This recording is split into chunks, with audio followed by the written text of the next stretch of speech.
Bismillahirrahmanirrahim. Assalamualaikum warahmatullahi wabarakatuh.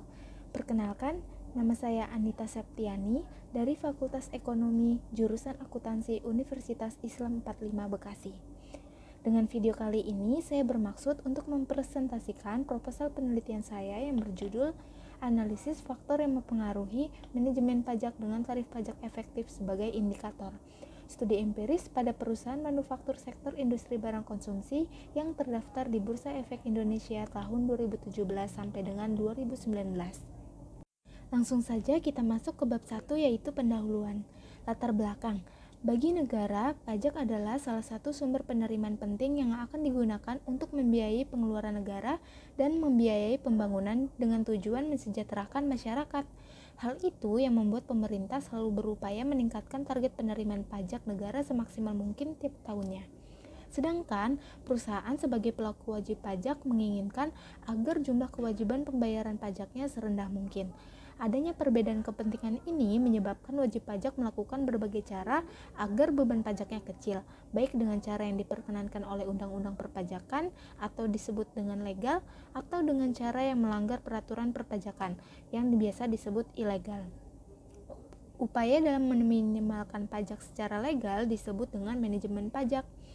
Manajemen pajak menjadi persoalan rumit karena di satu sisi diperbolehkan tetapi tidak diinginkan oleh pemerintah, seperti fenomena global witness yang cukup menghebohkan. Dalam laporan kasus itu menyebutkan bahwa perusahaan tambang besar di Indonesia, PT Adaro Energi Tbk, diduga telah mengatur sedemikian rupa sehingga mereka bisa membayar pajak $125 juta atau setara dengan 1,75 triliun dalam kurs 14.000, lebih rendah daripada yang seharusnya dibayarkan di Indonesia. Sumber ini dari www.detik.com, diakses pada Senin 13 Juli 2020 pukul 3 sore. Beberapa faktor yang dapat dimaksimalkan oleh perusahaan untuk kegiatan manajemen pajaknya antara lain ukuran perusahaan, tingkat utang perusahaan, profitabilitas, intensitas aset tetap, intensitas persediaan, fasilitas perpajakan, dan komisaris independen. Berdasarkan latar belakang yang telah diuraikan, maka peneliti tertarik untuk melakukan penelitian yang berjudul Analisis Faktor yang Mempengaruhi Manajemen Pajak dengan Tarif Pajak Efektif sebagai Indikator. Studi empiris pada perusahaan manufaktur sektor industri barang konsumsi yang terdaftar di Bursa Efek Indonesia periode 2017 sampai dengan 2019. Alasan peneliti memilih sektor tersebut dikarenakan sektor tersebut memiliki prospek yang cerah dan memiliki peran penting dalam memicu pertumbuhan ekonomi. Hal ini disebabkan karena produk barang konsumsi selalu dibutuhkan dalam kehidupan sehari-hari. Nah, melihat kondisi perusahaan manufaktur sektor industri barang konsumsi yang begitu positif, secara otomatis akan menarik para investor dan kreditor untuk memilih berinvestasi di perusahaan tersebut. Karena melihat hal ini, peneliti tertarik untuk meneliti bagaimana perusahaan yang terdaftar di Bursa Efek Indonesia, khususnya perusahaan manufaktur sektor industri barang konsumsi, mengatur manajemen perpajakannya sedemikian rupa sehingga tetap mendapatkan laba yang memadai tanpa mengabaikan kewajiban perpajakannya. Berdasarkan latar belakang yang telah dijelaskan, maka rumusan masalah dalam penelitian ini adalah 1. Apakah ukuran perusahaan berpengaruh terhadap manajemen pajak? 2. Apakah tingkat utang perusahaan berpengaruh terhadap manajemen pajak? 3. Apakah profitabilitas berpengaruh terhadap manajemen pajak? 4. Apakah intensitas aset tetap berpengaruh terhadap manajemen pajak? 5. Apakah intensitas persediaan berpengaruh terhadap manajemen pajak? 6. Apakah fasilitas perpajakan berpengaruh terhadap manajemen pajak? Dan yang terakhir, ketujuh, apakah komisaris independen berpengaruh terhadap manajemen pajak? Sesuai dengan rumusan masalah yang telah dijelaskan sebelumnya, maka tujuan penelitian ini adalah 1.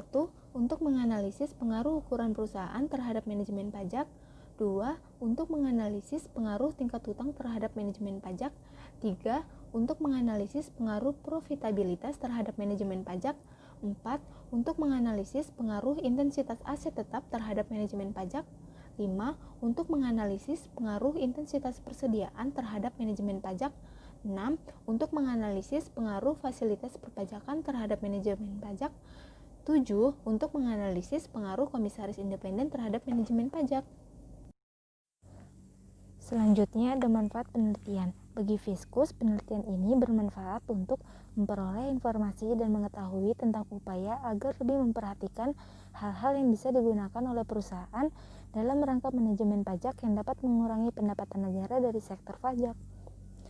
Untuk bagi perusahaan sebagai bahan pertimbangan untuk lebih berhati-hati dalam melakukan manajemen pajak agar tidak digolongkan dalam penyelundupan pajak.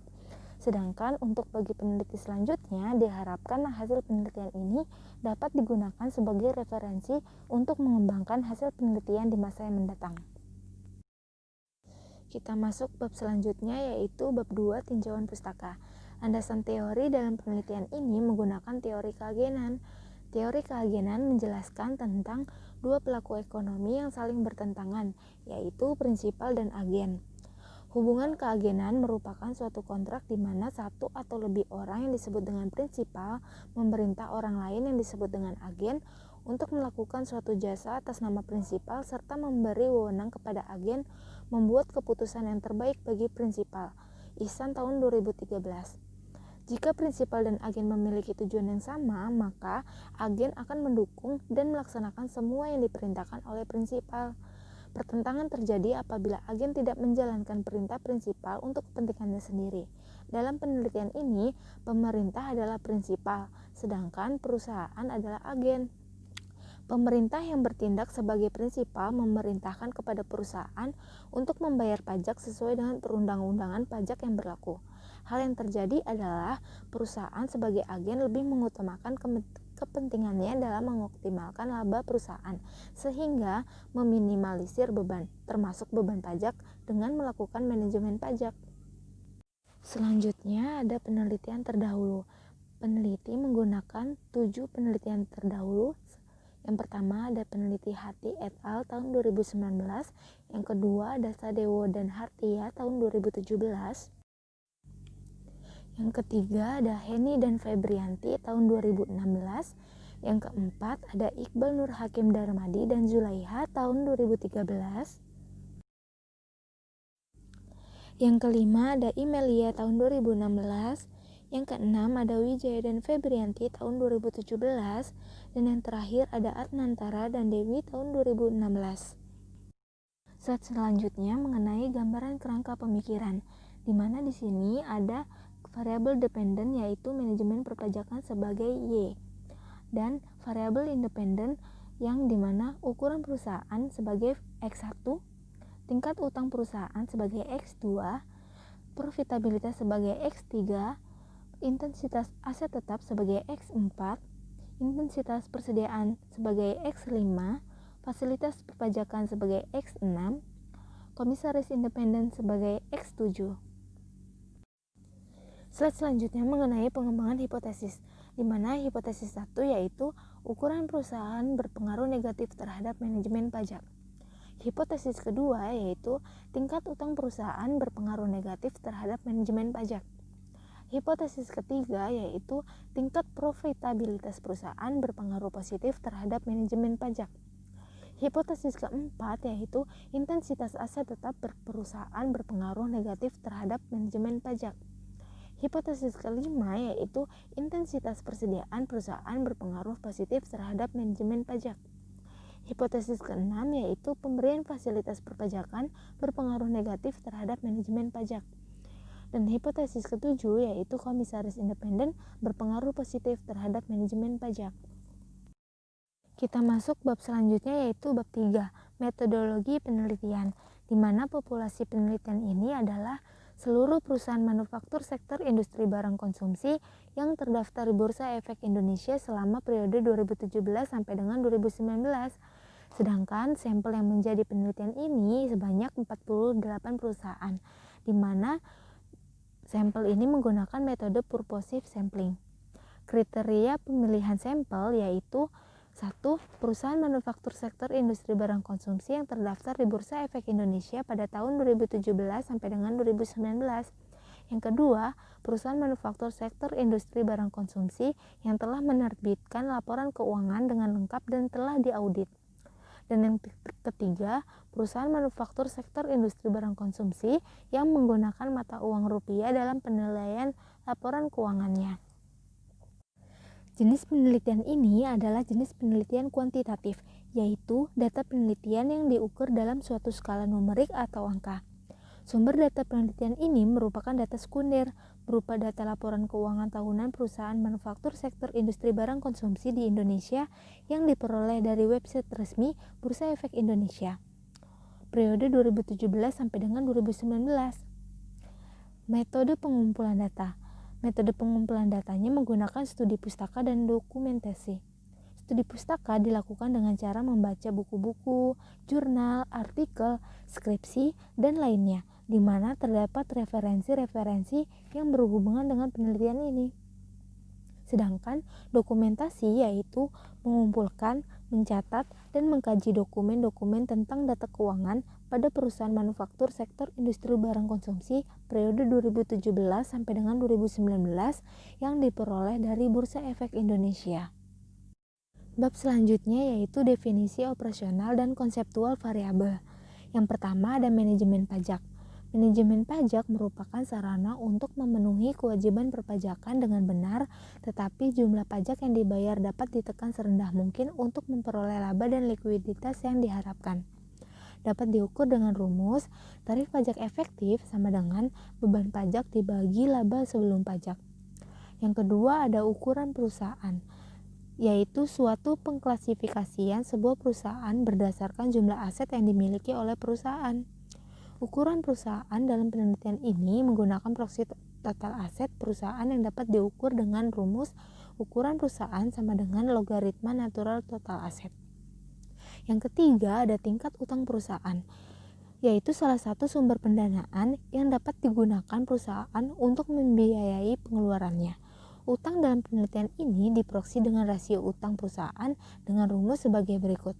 Rasio hutang sama dengan total hutang dibagi total aset. Dan yang keempat ada profitabilitas, yaitu ukuran untuk menilai efisiensi penggunaan modal dalam suatu perusahaan dengan membandingkan antara modal yang digunakan dengan laba operasional yang dicapai. Untuk mengukur profitabilitas menggunakan proksi ROA dengan rumus laba bersih sebelum pajak dibagi total aset. Yang kelima ada intensitas aset tetap, yang merupakan gambaran besarnya aset tetap yang dimiliki oleh perusahaan. Penelitian ini menggunakan proksi rasio intensitas aset tetap dengan rumus sebagai berikut. Intensitas aset tetap sama dengan total aset tetap dibagi total aset. Yang keenam ada intensitas persediaan, yaitu gambaran tingkat kemampuan perusahaan dalam menginvestasikan asetnya ke dalam persediaan. Rasio intensitas persediaan dapat dihitung dengan rumus sebagai berikut. Intensitas persediaan sama dengan total persediaan dibagi total aset. Yang ketujuh ada fasilitas perpajakan. Undang-Undang Nomor 36 Tahun 2008 Pasal 17 Ayat 2B menjelaskan bahwa perusahaan dengan kriteria tertentu akan mendapatkan fasilitas pajak berupa penurunan tarif pajak sebesar 5%. Adanya fasilitas perpajakan berupa penurunan tarif akan berakibat pada menurunnya beban pajak perusahaan. Diukur dengan menggunakan variabel Dumi dengan rumus sebagai berikut. Nilai 1 yang artinya perusahaan memperoleh penurunan tarif 5% dan nilai 0 yang artinya perusahaan tidak memperoleh penurunan tarif 5%. Yang kedelapan ada komisaris independen. Proksi dari corporate governance yang digunakan adalah presentasi komisaris independen karena merupakan salah satu bagian terpenting dalam melakukan pengawasan terhadap pelaksanaan kegiatan operasi perusahaan. Dapat diukur dengan rumus sebagai berikut. Komisaris independen sama dengan jumlah komisaris independen dibagi jumlah dewan komisaris, lalu dikalikan 100%. Selanjutnya ada metode analisis. Yang pertama ada uji statistik deskriptif. Penelitian uji statistik deskriptif memberikan gambaran suatu jumlah data yang dapat dilihat dari nilai rata-rata, nilai terbesar, nilai terkecil, dan simpangan baku. Yang kedua ada uji asumsi klasik. Uji asumsi klasik dalam penelitian ini menggunakan uji normalitas, uji multikolinialitas, uji heteroskedasititas, dan uji autokorelasi. Selanjutnya adalah perumusan analisis regresi linear berganda. di mana Y adalah manajemen pajak atau tarif pajak efektif yang berperan sebagai variabel dependen. Alpha adalah konstanta, beta adalah koefisien regresi, dan X adalah variabel independen, di mana X1 ukuran perusahaan, X2 tingkat utang perusahaan, X3 profitabilitas, X4 intensitas aset tetap, X5 intensitas persediaan, X6 fasilitas perpajakan, X7 komisaris independen. Dan lambang E di sini merupakan standar error. Yang terakhir ada uji model regresi. Uji model regresi dalam penelitian ini menggunakan yang pertama ada koefisien determinasi atau R2 yang menunjukkan seberapa besar persentase variabel independen yang digunakan dalam model mampu menjelaskan variabel dependen. Yang kedua ada uji signifikansi simultan atau biasa disebut dengan uji F untuk mengetahui apakah variabel independen secara bersama-sama berpengaruh signifikan terhadap variabel dependen. Yang ketiga ada uji signifikansi parsial atau uji T untuk mengetahui apakah variabel independen secara parsial berpengaruh signifikan terhadap variabel dependen. Sekian presentasi dari saya, kurang lebihnya mohon maaf. Wabillahi taufiq wal hidayah. Wassalamualaikum warahmatullahi wabarakatuh.